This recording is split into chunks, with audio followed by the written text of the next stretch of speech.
Uhabari gani mwana michezo mwenzangu popote pale ulipo nchini Tanzania na nje ya mipaka ya Tanzania. Hii hapa ni HNT Media ambayo inakuletea taarifa za michezo kutoka kila kona ya pande ya Tanzania. Unaambiwa lile sakata la dabi ya Kariakoo bado linazidi kuleta mambo mengi ambayo yanaendelea kuibuka, ambayo yalikuwa tuyajui kabisa. Mashabiki na wapenzi wa soka hapa Tanzania walikuwa hawajui ni nini kilitokea. Unaambiwa mwenyekiti wa bodi ya ligi Steven Mgoto, ambaye pia amekuwa ni muongeaji na amekuwa akiliongelea sakata hili tofauti na katibu wake Almas Kasongo, ambaye toka sakata hili litokee hajaongea kitu chochote. Katibu huyu wa bodi ya ligi hajaongea kitu chochote. Badala yake Steven Mgoto amekuwa akizungumza kuhusiana na sakata hili ambalo kwa sasa linaendelea kukua kwa kasi zaidi. Bana, Haji Sande Manara ni mdau mkubwa wa soka hapa Tanzania na ni mmoja kati ya watu ambao wamefanya mengi kunako soka la Tanzania. Ameweza kuingia mzozo na rais wa TFF bwana Wallace Karia. Sijajua ni kwa nini wawili hawa wamekuwa wakitoleana maneno na wamekuwa wakiwindana kutokana na kauli ambazo kila mmoja amekuwa akizitoa. Kumbuka kwamba katika siku ya jana Wallace Karia alikuwa Tanga, ambapo alikuwa anakiaga kikosi cha Taifa Stars ambacho leo kimeelekea Morocco kwenda kucheza mchezo wao ambao wanakwenda kuisaka tiketi ya kwenda kufuzu kombe la dunia. Bana, katika hafla hiyo ambayo ilikuwa imeandaliwa after katika kuaga wachezaji hao, bwana Wallace Karia alipata wasaa wa kuzungumza, lakini kitu ambacho alizungumza na watu wamekuwa pia wakikizungumzia zaidi ni kuhusiana na kubeza media ambazo zinaongelea sakata hili la dabi ya Kariakoo kuahirishwa. Alijaribu kuzungumzia kwamba ni bora akaendelea na vyombo vya habari ambavyo vinapatikana katika mkoa wa Tanga vinavyomsikiliza yeye kuliko vyombo ambavyo vinapiga kelele kuhusiana na swala hili la dabi ya Kariakoo. Akasema waacheni wao waendelee kupiga kelele tu, lakini mimi ni bora nikatulia na vyombo vya habari vya mkoani Tanga kuliko hao ambao wanaendelea kupiga kelele huko. Bana, moja kati ya taarifa ambayo watu pia wamekuwa wakimsakama sana President Wallace Karia kwa matamshi yake ambayo amekuwa akiyatoa siku hadi siku. Kumbuka kwamba hiyo ilikuwa ni statement ya 3 toka alipoanza kuzungumzia swala hili.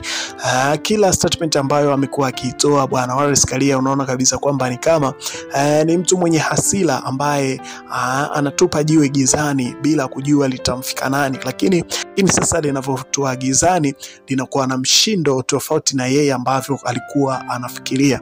Bwana Wallace Karia amekuwa ni mtu ambaye kila kitu atakachokiongea kinaonekana kama kina kasoro kutokana na zile statement zake anazotoa zinakuwa ni za kichonganishi. Statement ambazo anazitoa zinakuwa zimelalia upande. Kwa hiyo watu na wadau wa michezo wamekuwa pia wakimuona kama Wallace Karia ni mtu ambaye anatumia hasira katika maamuzi yake.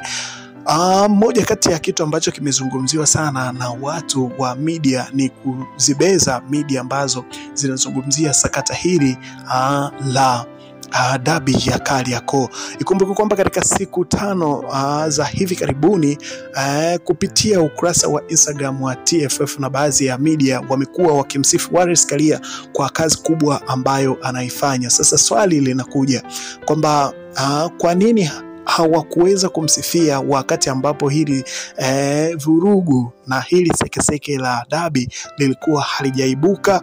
Unaona kabisa kwamba wanafanya hivyo ili kulizima hili, lakini utofauti wake ni kwamba sekeseke hili la dabi ya Kariakoo limefika mbali zaidi, kwa hiyo haliwezi kuzimwa na kwa kusifia kwa mazuri aliyoyafanya Wallace Karia, tofauti na jinsi ambavyo wao wenyewe wanafikiria.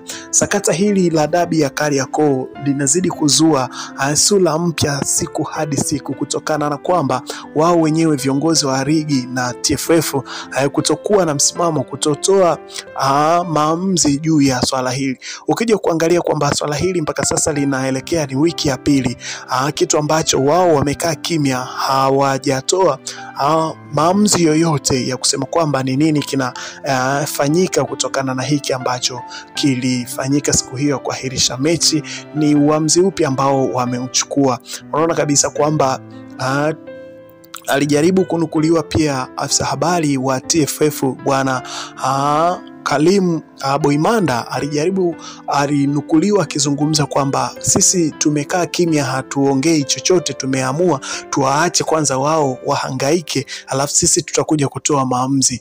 Ukija kuangalia chombo kama ambacho kinasimamia ligi kuu, kwa maana kwamba bodi hawawezi kukaa kimya kisa watu kuacha watu waongee mpaka wachoka alafu wao waje watoe maamuzi, hali ya kuwa hivi vilabu viwili, kwa maana kwamba Young Africans pamoja na Simba na mashabiki wao wanahitaji wapate statement na wapate uamuzi wa hili jambo ambalo mpaka sasa linaendelea kuwa na sekeseke na mfukuto kubwa kutokana na kila ambacho kinaendelea.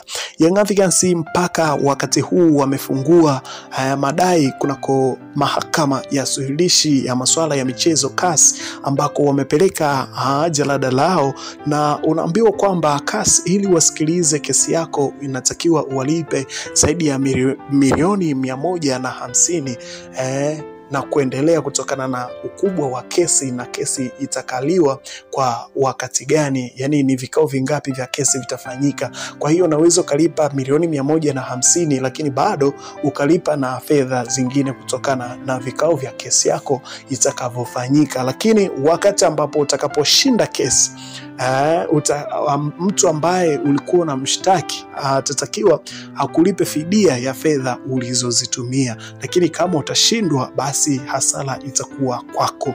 Lakini kwa jinsi ambavyo naona kabisa katika engo ambayo wamesimamia Young Africans, unaona kabisa kwamba ushindi upo kwa Young Africans, kwa sababu unaona engo ambayo wamesimamia ni kwamba wanataka wapewe kanuni ambazo zilifanya mechi hiyo iahilishwe. Wao wanasema mechi iliahilishwa pasina sababu za msingi ambazo zilifanya mechi hiyo iahilishwe, tofauti na bodi ya ligi ambao wanasema kulikuwa na sababu za kiusalama. Ikumbuke kwamba katika mchezo huo kulikuwa na makamishina wa usalama ambao wanatakiwa wawepo, hawajatoa ripoti yoyote kutokana na kwamba kulikuwepo na hali ya uvunjifu wa amani katika mchezo huo. Lakini pia jeshi la polisi halijatoa statement yoyote kuhusiana na masuala ya uvunjifu wa amani katika mechi ile. Kwa hiyo unaona kabisa kwamba sababu ambazo wamezitoa bodi ya ligi katika barua ambayo wamewajibu Young Africans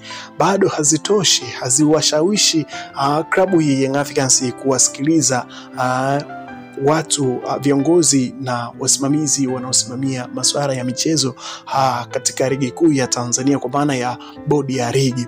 Unaona kabisa kwamba pia hata kwa mashabiki wa klabu ya Young Africans, wao wameshakwisha kuweka msimamo wao kwamba hawatacheza mechi nyingine ya ligi kuu na dhidi ya Simba Sports Club kwa msimu huu wa 24-25.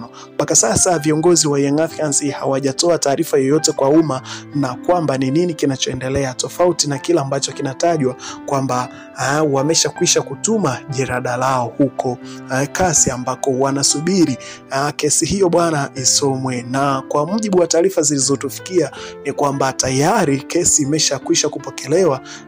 Basi mwanasheria ambaye anatakiwa aje isikilize kesi hiyo unaambiwa anatoka Ufaransa, ambaye jina lake limehifadhiwa